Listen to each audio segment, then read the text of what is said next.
नमस्कार मित्रांनो, उज्ज्वल महाराष्ट्रामध्ये आपलं सरचे स्वागत आहे। अखंड हरिनाम सप्ताह देवळे गावात आज मोठ्या आनंदात साजरा होतोय।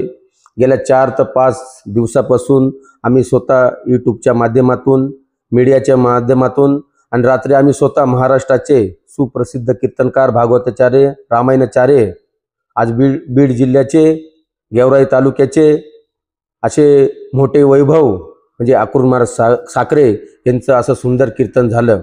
या कीर्तनासाठी देवळे गावातले ग्रामस्थ, सरपंच, पोलीस पाटील या कार्यक्रमाला उपस्थित होते।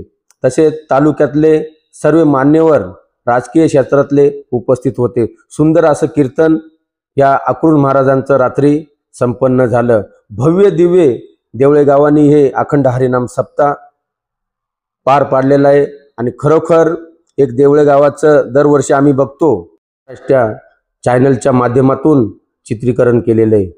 खूप असं या गावाचं नियोजन, आयोजक असतील, सर्व ग्रामस्थ असतील, पुन्हा या गावाचे पोलीस पाटील, सरपंच, मी तर खरोखर चॅनलच्या माध्यमातून देवळे गावाला हे धन्यवाद देतो। असेच तुमच्याकडून कार्य या अखंड हरिनाम सप्ताहाचे घडत राहो आणि सर्व तालुक्यातले सगळे राजकीय क्षेत्रातील मान्यवर ह्या कार्यक्रमाला उपस्थित होते। उज्ज्वल महाराष्ट्र, सोमनाथ भगत, घोटी, नाशिक। नमस्कार।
शाबाश, वा काय सुंदर चित्र आहे बघा। वा देवळे गाव, माझा पांडुरंग तुमच्यावर कृपा करेल, माझा बजरंग तुमच्यावर कृपा करेल। वा काय सुंदर कीर्तन आहे। हात वर करा, टाईट करा आणि हात वर करून पाणी वाजवू नका। आपल्या महाराष्ट्राला अभिवादन करा, आपल्या सह्याद्रीच्या खोऱ्याला अभिवादन करा, संपूर्ण महाराष्ट्राला अभिवादन करा। ज्याचा हात वर आहे, ऐका रे, 4 शब्द घेऊन राज राज उडवायची, राज उडवायची, राज सुलतानी सत्ता साप उडवायची। राज तुमचं जन्म तुमच्या करता, राज तुमचं जन्म तुमच्या करता, राज उडवायची, राज राज राज मी जातो, राज मी जातो, राज। अरे पोरं 4 शब्द तयार झाली। ओ गोपाला वादा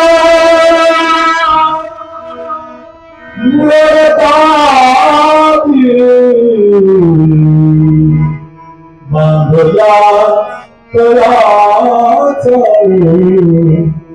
भूतनाशी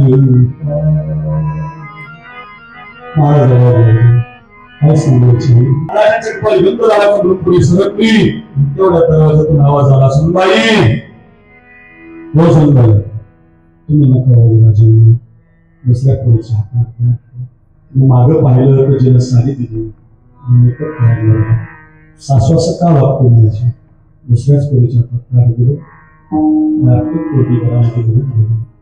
दुसऱ्या मुली राजाची हाती गेली, माझ्या घरातल्या कामले घेऊन बसले, डोळ्याचा खडा पाण्यात हातात दिला आणि पहिला पुष्पराजाने काहीला विचारलं, आई त्या मुलीला का वळवलं नाही, वळू द्यायचं ते का? त्याही म्हटली, राजा ती शिवाची बायको चांगला असते, मी वळू द्यायचं ते राजा शिवाची बायको। आपल्या घरी मला माझा पोरगा नसला असता अजून ज्या ते तुम्ही येता पोरगा येत नाही. माझा पोरगा सगळं घर राहायला लागलं, सगळं कुटुंब राहायला लागलं. आई नांगर टाकून गेलं, माझे सुद्धा राहायला लागले. डोळ्यामध्ये सोन्यानं चांदणं पडली, काही काका घरामध्ये आली. माझं म्हटलं राजा नको हे सोनं मला, नको हे चांदी मला, मग काय देऊ आहे तुम्हाला, काय मागावं एवढं शिकून. आई म्हटलं राजा एकच द्या. अशा खूप टाकायला 11 वाजले खूप येत नाही. ऐसी चंद्रभागा ऐसे भीमाती आई सावित्रीवर देवा कोठे. जगाच्या पाठीवर पांडुरंगासारखा देव नाही म्हणून तुका नियमा अनाथा करणे पंढरी निर्माण केली देवी म्हणून वास द्यावा पंढरीचा. अजून काय